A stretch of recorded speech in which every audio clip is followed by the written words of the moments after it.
Bismillahirrahmanirrahim. Assalamualaikum warahmatullahi wabarakatuh.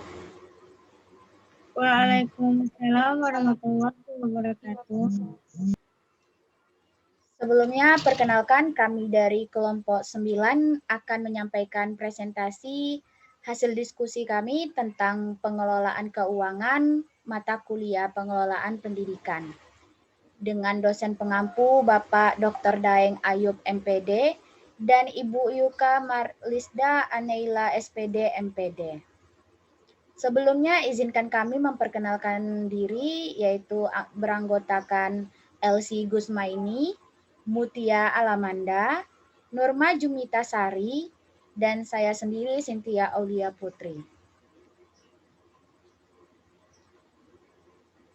Tujuan dari penulisan ini yaitu yang pertama untuk menjelaskan pengertian pengelolaan keuangan.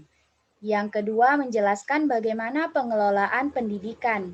Yang ketiga, menjelaskan dari mana saja sumber-sumber pembiayaan pendidikan. Yang keempat, dapat mengetahui bagaimana penyusunan dan pengembangan RAPBS. Dan yang kelima, yaitu mengetahui bagaimana pelaksanaan keuangan pendidikan, serta dapat mengetahui bagaimana evaluasi dan pengawasan keuangan pendidikan. Baiklah, untuk penyampaian materi pertama akan disampaikan oleh saya sendiri, Cynthia Aulia Putri. Pengertian pengelolaan keuangan.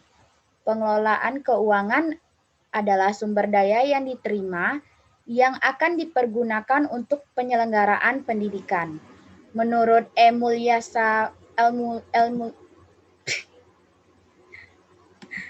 Astagfirullah, sorry, ulang lagi.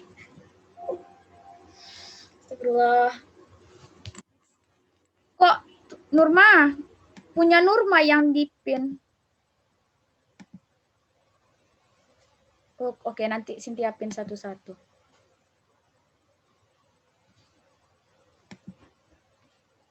Ulang lagi ya.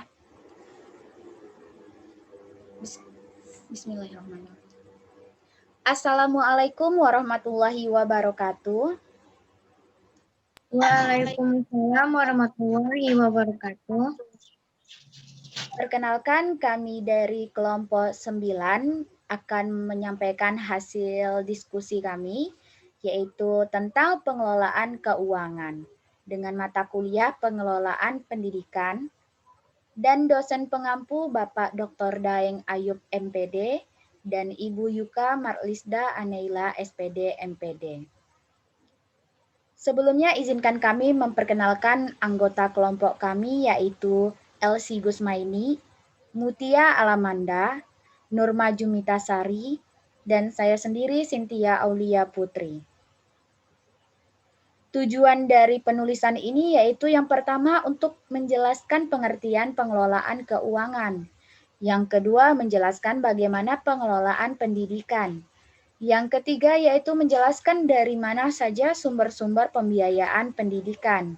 Yang keempat, dapat mengetahui bagaimana penyusunan dan pengembangan RAPBS. Yang kelima yaitu mengetahui bagaimana pelaksanaan keuangan pendidikan. Yang keenam, mengetahui bagaimana evaluasi dan pengawasan keuangan pendidikan. Untuk materi pertama akan saya sampaikan, yaitu tentang pengertian pengelolaan keuangan. Pengelolaan keuangan adalah sumber daya yang diterima yang akan dipergunakan untuk penyelenggaraan pendidikan. Menurut E. Mulyasa 2002, menjelaskan bahwa tugas pengelolaan keuangan dapat dibagi menjadi 3 fase, yaitu yang pertama financial planning, yaitu kegiatan mengkoordinasi semua sumber daya yang tersedia untuk mencapai sasaran yang diinginkan secara sistematis tanpa menyebabkan efek samping yang merugikan. Yang kedua, implementation, yaitu kegiatan berdasarkan rencana yang telah dibuat dan kemungkinan terjadi penyesuaian jika diperlukan. Yang ketiga, yaitu evaluation, yaitu proses evaluasi terhadap pencapaian sasaran. Yang B yaitu pengelolaan keuangan, di mana tugas pengelolaan keuangan antara lain yang pertama yaitu manajemen untuk perencanaan perkiraan. Yang kedua, manajemen memusatkan perhatian pada keputusan, investasi, dan pembiayaannya. Yang ketiga, manajemen kerjasama dengan pihak lain. Yang keempat, penggunaan keuangan dan mencari sumber dananya. Yang kedua yaitu proses pengelolaan keuangan di sekolah, meliputi satu, perencanaan anggaran, yang kedua, strategi mencari sumber dana sekolah, yang ketiga, penggunaan keuangan sekolah, yang keempat, pengawasan dan evaluasi anggaran, dan yang kelima yaitu pertanggungjawaban.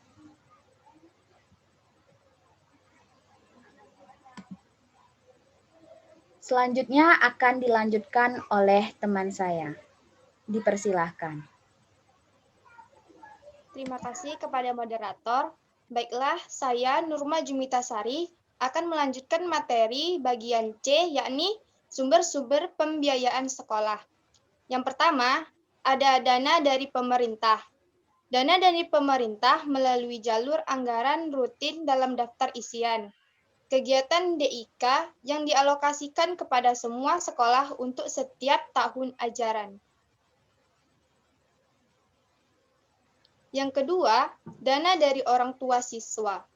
Pendanaan dari orang tua siswa ini dikenal dengan istilah iuran komite.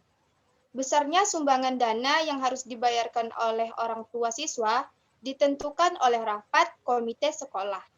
Pada umumnya, dana komite terdiri atas 3. Yang pertama yakni dana tetap bulan. Yang kedua, dana insidental.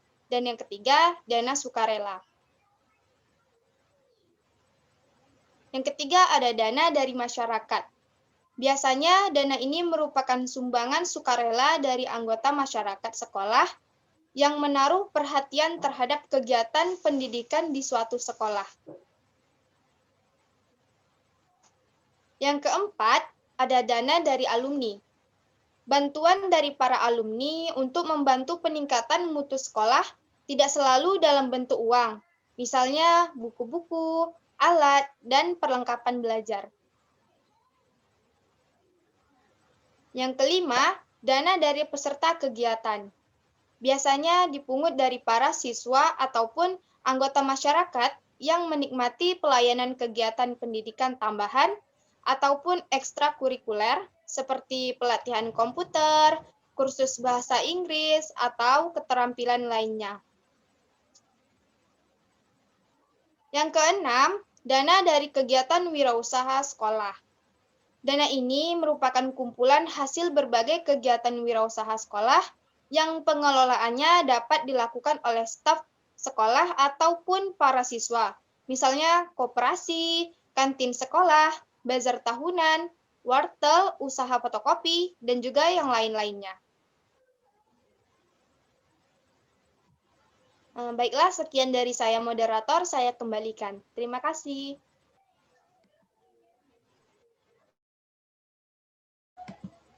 Terima kasih kepada Nurma Jumitasari. Selanjutnya akan disampaikan oleh Elsie Gusmaini. Kepada Elsie dipersilahkan.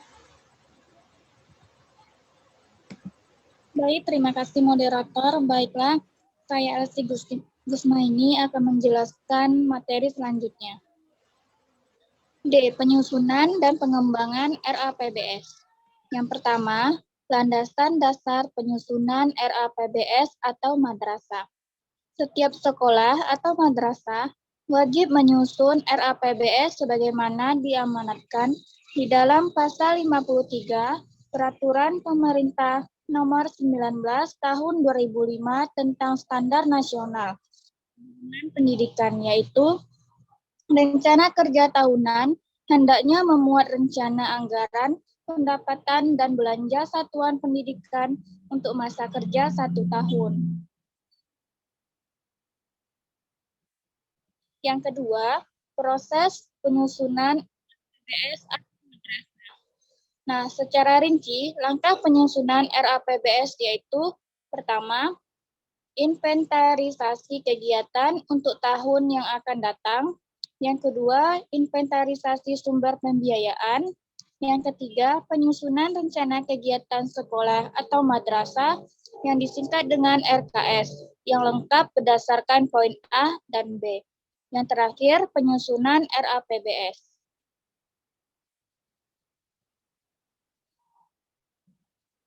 Yang ketiga, ada masalah-masalah terkait dalam penyusunan RAPBS. Yang pertama, anggaran diusulkan didasarkan tersedia dan tidak didukung pengetahuan yang memadai. Yang kedua, kurang lengkapnya penjelasan tentang pentingnya usulan. Yang ketiga, anggaran untuk meningkatkan belajar siswa. Yang keempat, penurunan anggaran pendidikan dari tahun ke tahun. Kelima, permintaan untuk membeli barang bermerek tertentu atau ancaman sentralisasi anggaran. Yang keenam, kurangnya pembinaan, komunikasi, dan juga konsultasi dengan pihak-pihak terkait. Sekian dari saya kembalikan kepada moderator. Terima kasih. Terima kasih kepada Elsie. Selanjutnya akan disampaikan oleh Mutia. Kepada Mutia dipersilahkan. Baiklah, terima kasih moderator. Saya Mutia Alamanda akan melanjutkan pembacaan, yaitu selanjutnya E. Pelaksanaan keuangan pendidikan. Yang pertama ada hakikat pelaksanaan keuangan. Pada hakikatnya, pelaksanaan manajemen keuangan sekolah meliputi pelaksanaan pembelanjaan dan pembukuan keuangan sekolah atau madrasah. Yang kedua, pengeluaran keuangan. Arti penting pengeluaran keuangan sekolah. Pelaksanaan kegiatan pembelanjaan keuangan mengacu kepada perencanaan yang telah ditetapkan. Pembukuan uang yang masuk dan keluar dilakukan secara cermat dan transparan. Yang B, pelaksanaan pengeluaran keuangan sekolah. Menurut Levin MH tahun 1987 pada halaman 426, pengeluaran keuangan sekolah berhubungan dengan pembayaran keuangan sekolah untuk pembelian beberapa sumber dari proses sekolah, baik digambar atau tidak dalam anggaran sekolah dan pengeluaran. Yang C, sumber pengeluaran keuangan sekolah. Yang pertama ada anggaran rutin, anggaran OPF, ada dana BP3 atau komite, yang keempat ada dana BOS, yang kelima dana isian pelaksanaan anggaran atau yang disingkat dengan DIPA. Yang ketiga, penyelenggaraan pembukuan keuangan sekolah atau madrasah yang transparan. A. Arti penyelenggaraan pembukuan keuangan. Pembukuan adalah kegiatan proses pencatatan, penggolongan, peringkasan, pelaporan, dan penganalisisan data keuangan di sekolah yang dilakukan oleh bendahara sekolah. Yang B, ada kelengkapan penunjang penyelenggaraan dan pembukuan keuangan. Yang pertama, ada perlengkapan administrasi keuangan. Yang kedua, ada RAPBS atau madrasah. Yang ketiga, ada pengadministrasian keuangan. Yang keempat, ada pengelolaan keuangan sekolah atau madrasah. Untuk melaksanakan tugas tersebut, maka tiap lembaga pendidikan memiliki pengelolaan keuangan yang disebut bendaharawan. Selanjutnya ada F, evaluasi dan pengawasan keuangan pendidikan. Yang pertama, ada konsep pengawasan sekolah atau madrasah.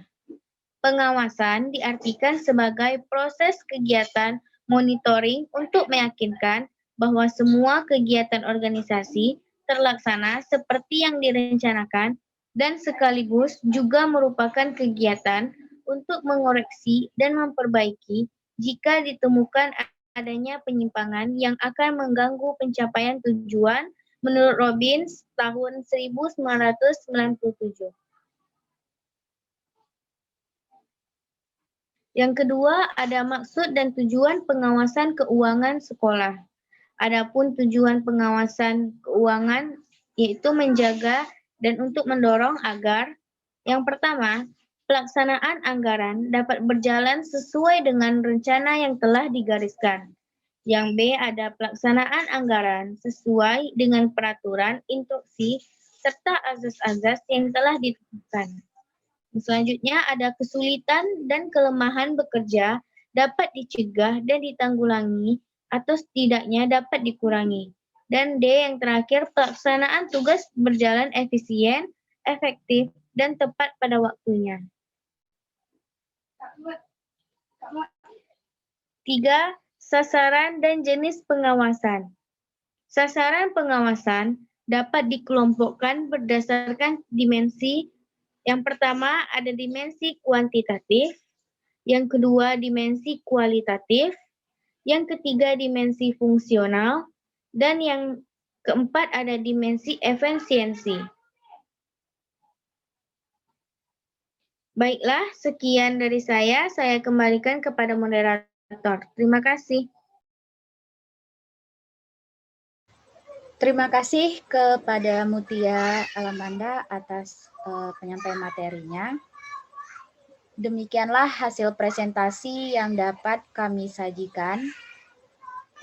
Kami memohon maaf apabila dalam isi ataupun dalam tata cara penyampaian kami memiliki kesalahan. Kami akhiri dengan wabillahi taufik wal hidayah. Wassalamualaikum warahmatullahi wabarakatuh. Waalaikumsalam warahmatullahi wabarakatuh.